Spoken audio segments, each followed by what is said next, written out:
for ensuring that we're established and admitted to the programme. We've got to week 3 this evening, and we look at Angels Against Empire and Peace on Earth. And just to remind you now, and a reminder again at the end, we do not meet next week. That there is an event on the 4th Tuesday of every month in Drumalis. So we are not meeting next week. We resume again on the 5th of October, but I'll remind again about that before we sign off for the evening. Even, I suppose, in a more secular age, Christmas is still a popular Christian festival. It may be more a festival of consumerism than a festival of incarnation. But more people do, I suppose, still turn up in church on Christmas Eve than any other Sunday or occasion in the year. And nativity plays feature large, and parents turn out to admire, if not worship, their little shepherd or angel. And the Christmas birth stories are the best known part of the Christian story. They seem to have a magical appeal, and though all the commercialization of Christmas through it all, much of the secular world seems to enjoy the stories of shepherds and wise men, and the birth of a baby boy. There are those timeless carols with appeal beyond the 9 lessons and carols of traditional church. Now, some might wonder if the familiar Christmas stories are on the same level as the stories of Santa and reindeers, sleighs, tinsel, and mistletoe. If all we had was Mark's gospel, we would have no Christmas stories of conception and birth. Mark wrote the first gospel and said nothing of Jesus' birth. He goes straight into the story of a grown man beginning an important life's work. Mark had no interest in birth stories. 15 or 20 years later, Matthew and Luke each have 2 chapters focused on birth stories. The significant thing is that Matthew and Luke's stories are completely different. It's not possible to harmonize them, and any attempt to harmonize is a futile effort and unnecessary. We have no idea if Matthew and Luke knew each other's stories. Matthew had a source, which we call Special M, material that seems to be exclusive to Matthew. Luke had stories exclusive to Luke, which we call Special L. And they each give 2 chapters unique to each of them, giving very different stories of conception, birth, and the child Jesus. Neither is writing history. They are writing metaphoric stories to make profound theological points about who Jesus is and what he means for the faith communities for which each gospel was written. The birth stories are wonderful poetic constructs, setting out for a faith community, program of action, a strategy for living in a world dominated by a powerful empire. In the birth stories, Luke is saying to his community, this is how we live and act as people who belong to the alternative empire, the kingdom or the reign of God. Mary's song of praise is a template for action and practice. The song of the angels and the shepherds is a template for life lived as participants in God's empire. Draping the stories with tinsel misses the point. Reading the stories as literal history also misses the point. They are to be taken seriously as action stories, narratives of public theology, if you like, templates of resistance to the unjust and violent world of imperialism and domination systems, and as social foundations of a common good. Luke is a very socially and politically conscious writer. He succinctly tells the story of the birth of Jesus, placing it firmly in historical, political, and imperial context. Luke then spends more time and uses more calfskin vellum on a story about shepherds. Why shepherds? One of the dominant threads of the Gospel of Luke is a deep concern for the marginalized. It was thought at one time that shepherds were despised by the people. It was the lowest of trades, and they were particularly unclean because they couldn't keep the religious rituals. This is now thought to be something of an exaggeration. They were probably thought to be low status, herding sheep and goats not being considered a glorious employ in the eyes of the aristocracy. But they did own flocks or were employed by better off landowners. They were peasant farmers and were among the economically marginalized.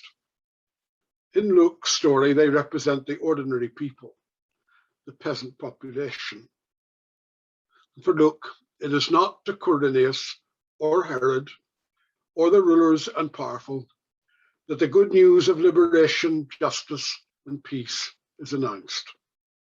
It's not for them, but for the peasants, the ordinary and economically marginalized. Sometimes the ordinary people look to shepherds for leadership. The story is recorded of a shepherd, a Thronges, an obscure shepherd of remarkable strength and character, who led a revolt against the Romans. Luke would probably have known of this story. It was well known, as would Jesus in his lifetime. Shepherds were prepared to become involved, it seems, in resistance movements against Roman and Herodian rule, not just to become involved, but to lead the resistance. And Luke may have this in mind in his storytelling. Shepherds are from the economically marginalized who could and did sometimes become leaders of armed resistance to Roman and Herodian rule. Luke's story has a twist. Shepherds are key, and the good news of liberation, justice, and peace is announced by a heavenly host, the word host being the word for an army. The radical difference is that the army is singing a song of peace to all. Shepherd of Thronges may have led an army of armed resistance, but shepherds in Luke are with an army of peace. There already was a strong tradition of shepherds as leaders in the Jewish tradition. The prophet Ezekiel, for example, announced a blistering attack on the community leadership of his time, described as shepherds and those whose lack of leadership was destroying the community. Psalm 23 is perhaps the best known psalm, with its opening line, "The Lord is my shepherd." And the rest of the psalm spells out the qualities of good community leadership. We may need to stop reading the psalm at funeral services and try to read it in its communal, political, and ethical leadership context. King David is deeply embedded in Jewish memory, shaping for both Jews and Christians a vision of Messiah, a leader of God's new vision for humanity. David's story is in the book of Samuel, which repeatedly reminds that this great king was a shepherd. Luke is deploying rich metaphors and imagination in his story of marginalized shepherds like David, and in contrast to a Thronges leading an army of peace for all people.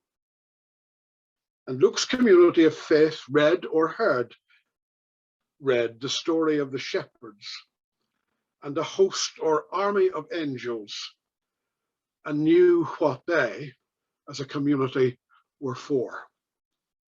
The faith community, if you like, is a peace army in the world. Luke's language is deeply subversive. In the story of the shepherds, Jesus is described by two titles, read by us as religious titles, but in reality, political and subversive. Savior and Lord are the titles. Luke's community would have known immediately what he was writing and what they were hearing. The Roman emperor, named at the beginning of the birth story, had described himself as Savior. A Savior is a liberator. And it was at the heart of Roman imperial theology that the emperor was the Savior or liberator of the people. It was acclaimed in statues and monuments that Augustus was Savior, and they proclaimed the peace of Augustus. And that the empire proclaimed was, and they used the word euangelion, the Greek for good news or gospel. Augustus was the Savior of humanity. The other title Luke used was Lord.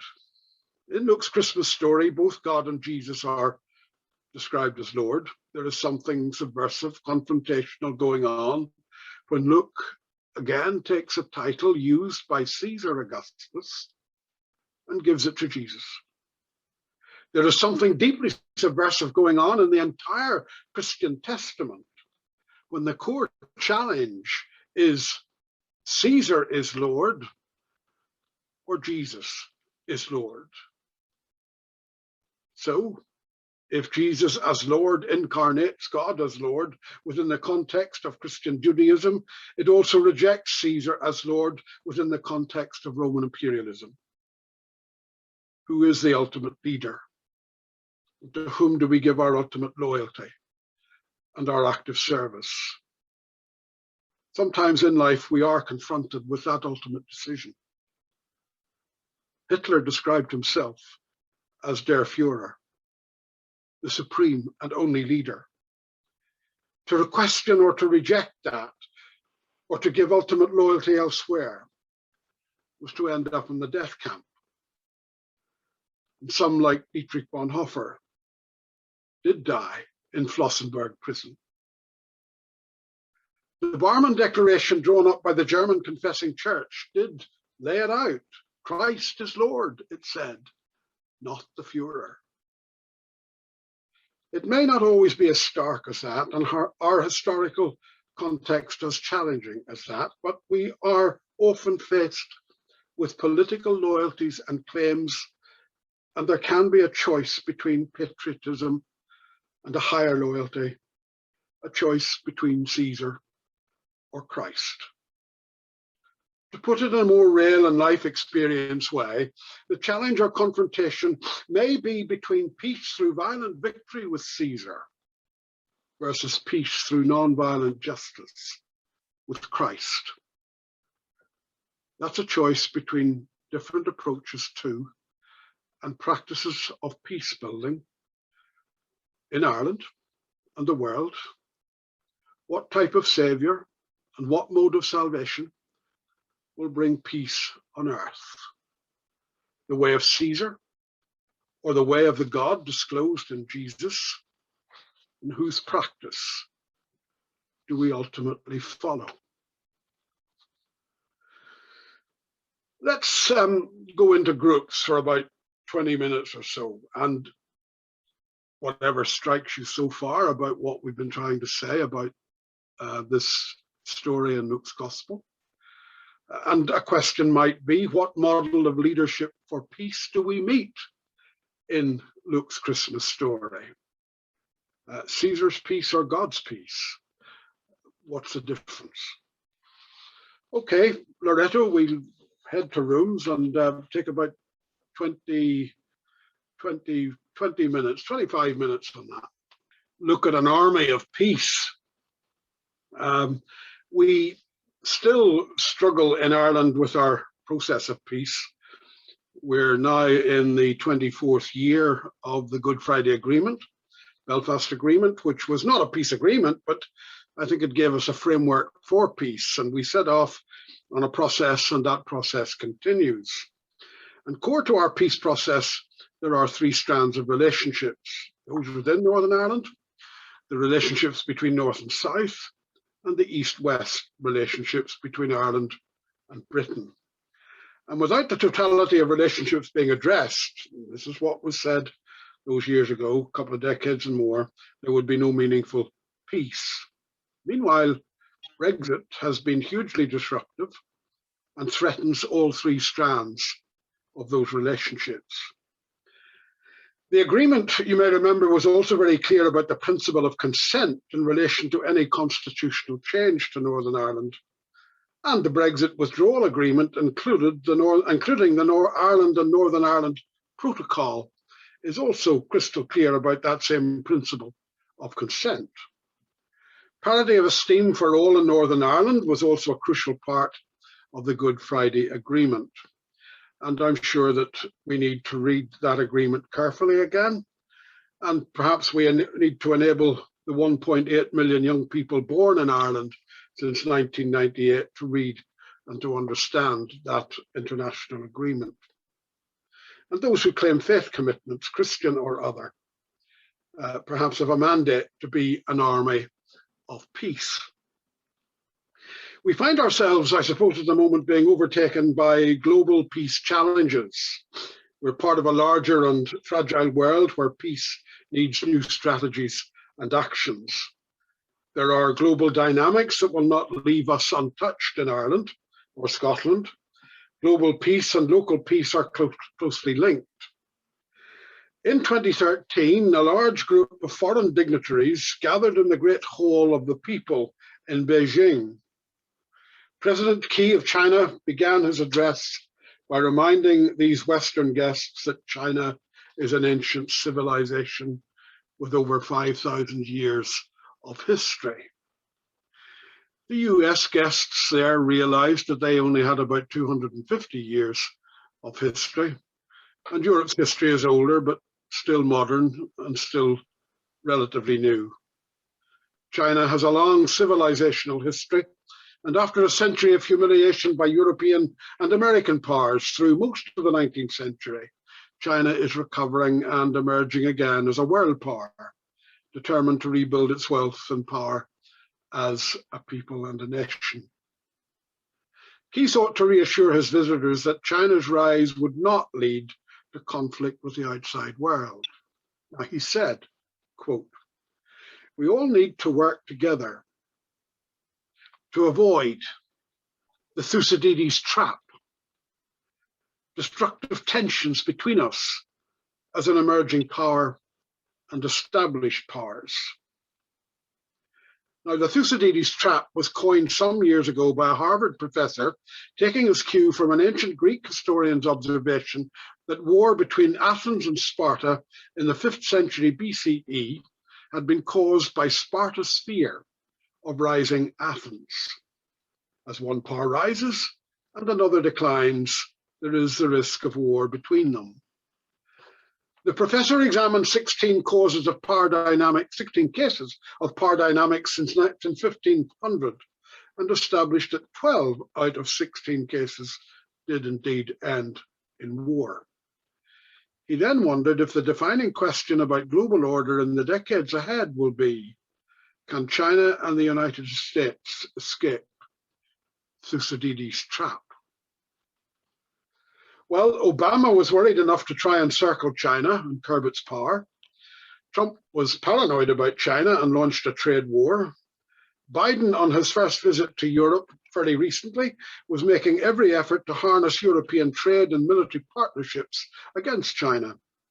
And that is difficult as the European Union has a huge trade deal with China, and Germany has a massive trade arrangement with China, with 30 trains a week, each half a mile long, arriving in Duisburg with Chinese goods. And those trains make the 16-day journey back to China with German and other European products.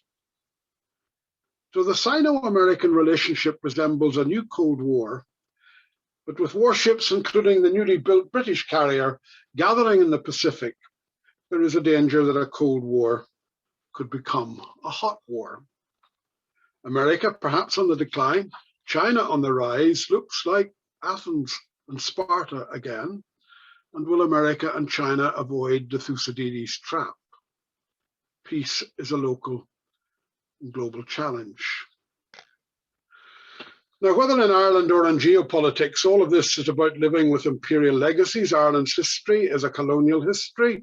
Ireland was England's first colony, with the 17th century plantation of Ulster bringing in settler colonists, and the white American population were also settler colonists. When the European empires collapsed in the 20th century, they were succeeded by the American empire. After the Chinese empire was humiliated and destroyed by the European powers, it is rising again as a power, while America's century appears perhaps to be ending. We still live with imperialism and imperial legacies. China may well be on its way to being the latest imperial power. Luke's gospel was written in that kind of world. The big, pervasive and dominating power was Rome. And we can begin to see why Luke uses so much Roman imperial language, not least in his Christmas story of the shepherds. The Song of the Angels is a song about peace on earth. This army sings of the peace of God, but is a subversive claim in a Roman-dominated world. We've already seen how Emperor Augustus made big claims for himself and for his empire. He was on the side of divinity, the Saviour and Lord, with good news of peace for all people. The big claim was Pax Romana, the peace of Rome, everywhere. In Berlin, in the Pergamon Museum, there is on display an ancient inscription which highlights the confrontation between early Christian theology and imperial Roman theology. It speaks of the good news about the birthday of a divine child who will save the world from destruction by establishing permanent peace. It was Happy Birthday, Emperor Augustus. In Rome in 9 BCE, they erected a great altar of peace. And this was not just Pax Romana, but Pax Augustana. It's still there in Rome today, the altar of Augustan peace. Luke has a whole army of angels singing God's peace on earth. It's not a song to the Roman emperor. It's not the gospel of the empire, but the gospel of Jesus who makes known the peace of God. And there is a world of difference between Caesar's peace and God's peace. For Caesar Augustus, it was peace through conquest, peace through victory. It was peace through military might, through the army and the war machine of Rome. The army of angels sing a very different song. The vision and practice of peace that Jesus disclosed was first made known to these shepherd leaders and was peace through justice. It was peace and justice established through non-violence. The empire of God has a different peace, achieved in a different way.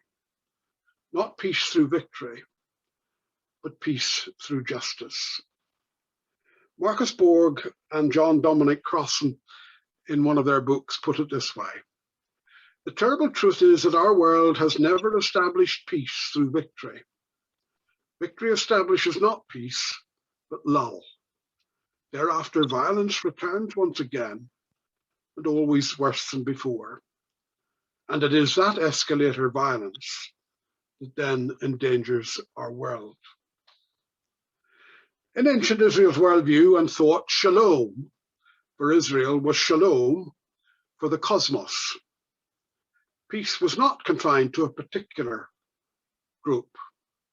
It was peace for all. It was world peace. God's concern is universal. No favored people for peace, but peace on earth. And that is what the army of peace sang.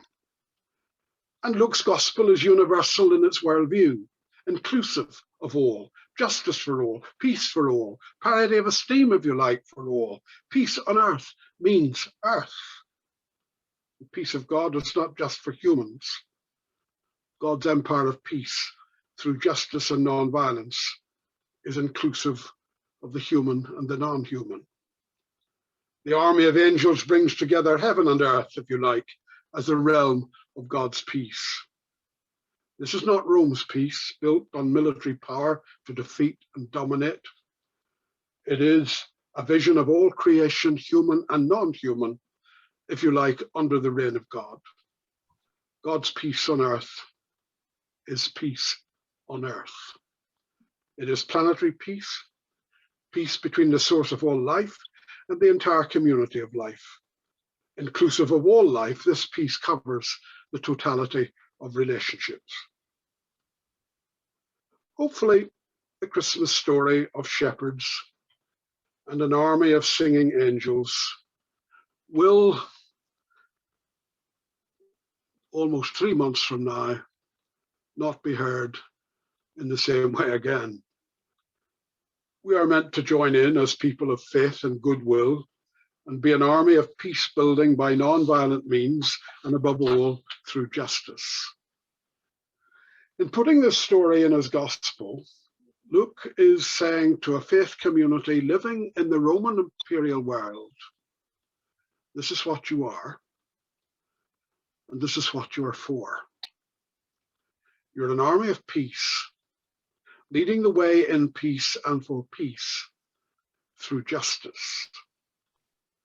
Perhaps we too can sing against empire and sing for peace on earth. Well, why don't we go back into groups again for another 15 minutes this time and have a bit of a conversation. Ask the question, can our world avoid the Thusidis trap? Peace through justice, not peace through victory. And what does this mean in an Irish peace process?